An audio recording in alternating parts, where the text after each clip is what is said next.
नमस्कार. तर आज आपण निघालोय आरोलीतील गरम पाण्याचे कुंड बघायला. तर हा आहे मुंबई गोवा हायवे आणि आता उड्डाणपुलाचं काम चालू आहे, त्याच्यामुळे आरोलीत जाण्यासाठी हा खालून जो काही फाटा फुटलेला आहे डाव्या साईडला, त्या फाट्याहून खाली गेल्यानंतर ह्या उड्डाणपुलाच्या खालून आपल्याला पुढे जायचे. आज आम्ही रत्नागिरीहून आलेलो आहोत, त्याच्यामुळे हा डाव्या साईडला आपल्याला फाटा दिसलेला आहे. जर तुम्ही मुंबईहून रत्नागिरीकडे जात असाल तर सावर्डे गाव पार केलं की आरोली गाव लागतं आणि हायवेच्या अगदी बाजूलाच हे कुंड आहे, त्यामुळे शोधायला अजिबात त्रास होत नाही.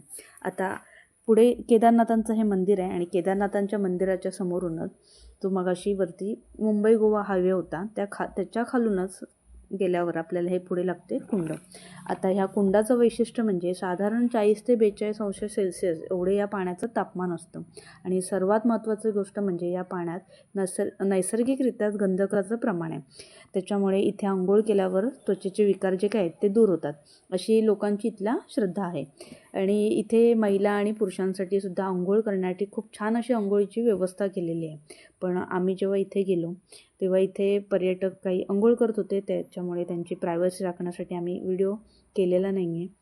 तर पुढच्या वेळी कोकणात जाताना आरोलीच्या गरम पाण्याच्या कुंडाला नक्की भेट द्या आणि आपल्या चॅनलला लाईक आणि सबस्क्राईब